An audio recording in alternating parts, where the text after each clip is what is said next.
Hello and welcome to this video. This is Mind the Music and my name is Sami, and this is a channel all about music and records. And today we are ranking the top 5 records of Dire Straits, who of course were formed in 1977 in UK in London, and they called it quits in 1995. Right from the early days, their influences were drawn from roots rock, blues, but also from folk and jazz and some country influences thrown in there for good measure. But really at the center of their sound was the guitarist Mark Knopfler, whose very economic playing and finger-picking style really defined the band's sound going forwards. So let's get into that later, because we have to start the top 5. Yeah, at number 5 we have the huge 80s behemoth record Brothers in Arms. Of course, was the first Dire Straits album that I heard as a kid, and of course this was the first, maybe one of the first rock records that I listened to as a kid, as a whole record. So it has a special place in my heart, but it's also at number 5. Why? Well, I'll tell you. This is a very produced album, and the album today sounds for me really overproduced and too sleek for its own good.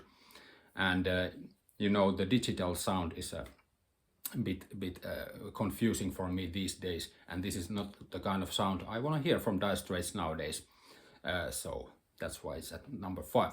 Also, I think it's a bit long, and some of the songs are overstaying their welcome. And in the middle of the album, there's also, I think, a bit of a lower point for the whole album flow. It doesn't flow as good as some of the other albums, but it definitely has some high points, especially the Money for Nothing and the amazing title track, which is one of the best Dire Straits tracks in my opinion. So of course this album made them global superstars, but it also hurt them a little bit, and they had to go and recover from this album for many years after they would make their last album in 1991 on Every Street. But yeah, also I have to mention the drummer at the time had to go aside for this album, for most of this album, because Mark Knopfler recorded Omar Hakim, who has of course played, for example, with Peter Gabriel, to play on this album, even though he was not in the band. So they were really going for a certain sound and really precise sound on this album. Yeah, but yeah, when I wanna listen to Dire Straits, this is the last record that I go to these days. So let's get to number 4, where we have the amazing debut album. And from here on out, these 4 albums are pretty good in my opinion. So the great debut album from 1978, and you can hear from the beginning that the band is playing really tight. The sound is not as refined as it would be later on, but it doesn't matter, because especially Mark Knopfler's guitar playing is really striking, and really the finger picking style becomes apparent right away from the first track, Down on the Waterline, which is one of the best tracks on this album, I think. So also from the first single from this album and the whole band was Sultans of Swing, and it went to the charts in the UK and US. So they were like a runaway success from right from the get-go. And also at the time you didn't have many bands playing this kind of music with this kind of sound. You had maybe Bob Dylan at the time sounded a bit like Mark Knopfler sound-wise, but his playing and his band were really different, even though he had the roots rock and country thing going on also. But Dire Straits were really something new at the time, and really striking in their sound, which was not a trendy thing at all at the time of punk rock. So some of the best songs, it's a little uneven album, especially at the end half of the album, but I think Sultans of Swing, Down by the Waterline, and Setting Me Up are definitely highlights from this album. So the debut album at number 4.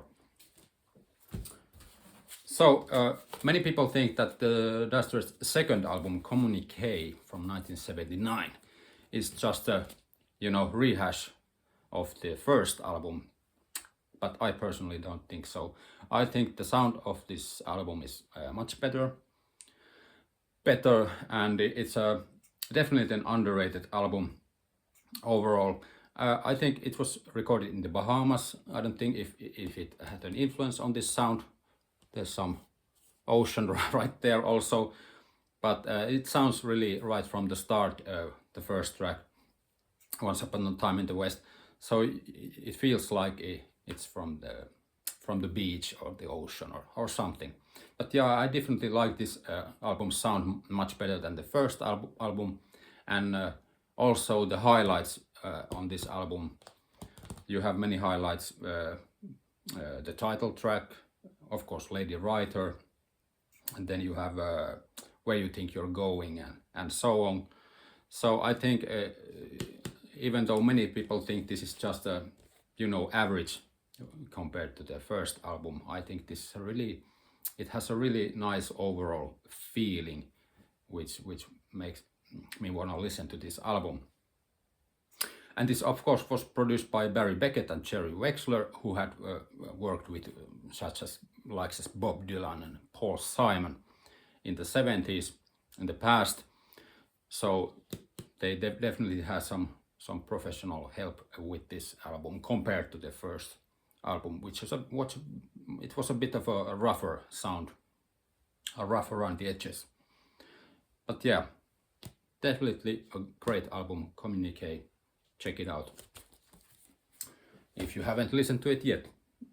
So, what shall it be? We are coming to the top two records. Well, I'm going this time with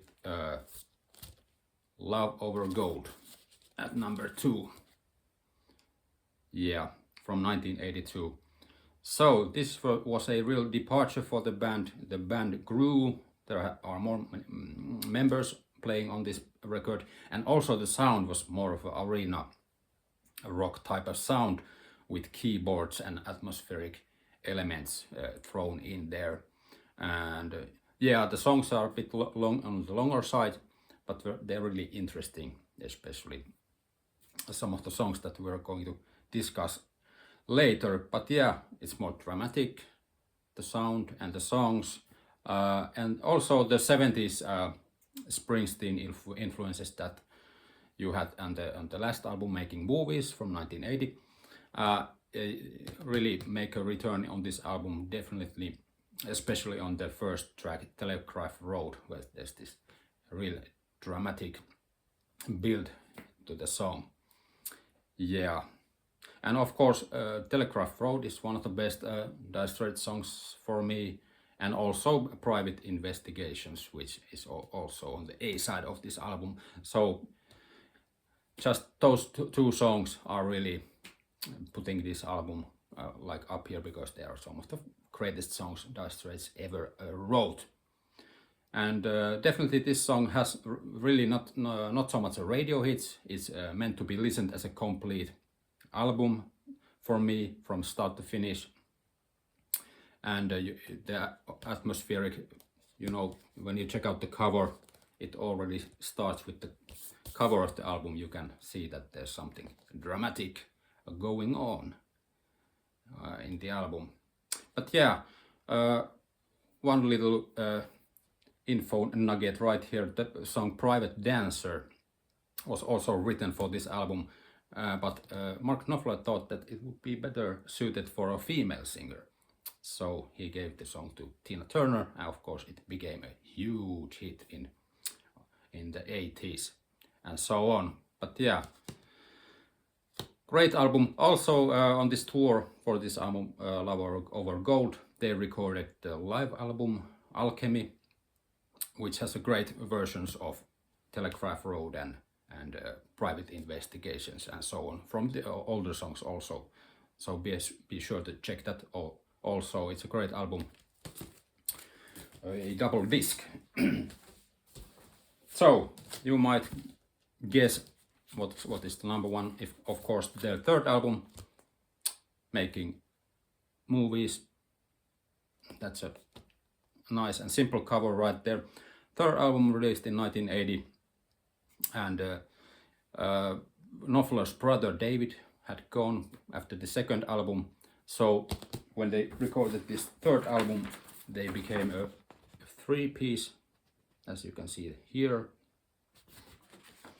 And this was also the first album that they recorded in the United States, in New York, at Power Station Studios, with Jimmy Iovine producing. Jimmy Iovine, of course, was famous with working with Bruce Springsteen, mixing and engineering his classic 70s albums such as Born to Run and Darkness on the Edge of Town, and so on.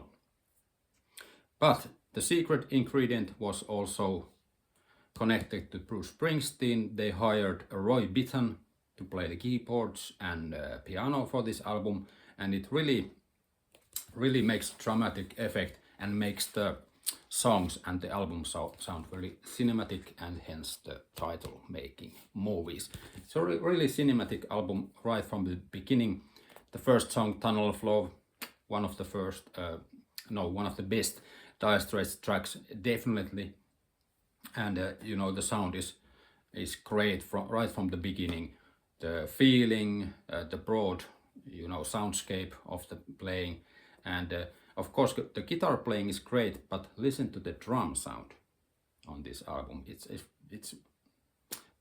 the greatest for a drummer like me. This is the greatest drum sound that they had in any album, and it's one of the things that keeps me going back to this album.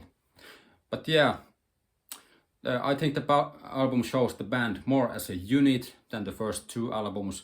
And although Mark Knopfler's sound is on the center again, there's more of a group effort sound to this album, and the band is firing on all cylinders, so to speak, through this whole album. And this has some amazing guitar solos. That's not a surprise, especially on Tunnel of Love, the first track. But it has many highlights: Romeo and Juliet, Espresso Love, Skate Away, and so on. So as a whole, this is one of the albums that I like to go back when I listen to Dire Straits, or maybe the first album I will grab if I want to listen to Dire Straits.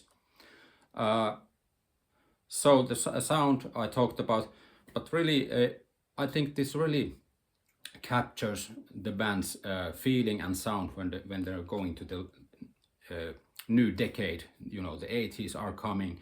They're broadening their sound. They're taking some chances with their sound and not just staying with the basic roots rock sound that they had on their couple of first albums. And it really shows the way for the band that they were going into the future. But for me personally, this really captures the best sound that they ever had, and the feeling as a whole album is definitely right here on Making Movies. So, what do you think? What do you think is the best album of Dire Straits? Is it Making Movies? Is it Brothers in Arms? Leave a comment, and also comment on Dire Straits, you know, whatever comes to your mind about the band. And you know, remember to subscribe, push the notification button, and leave a like if you like this video and these kind of videos. So I will see you in the next video. Bye.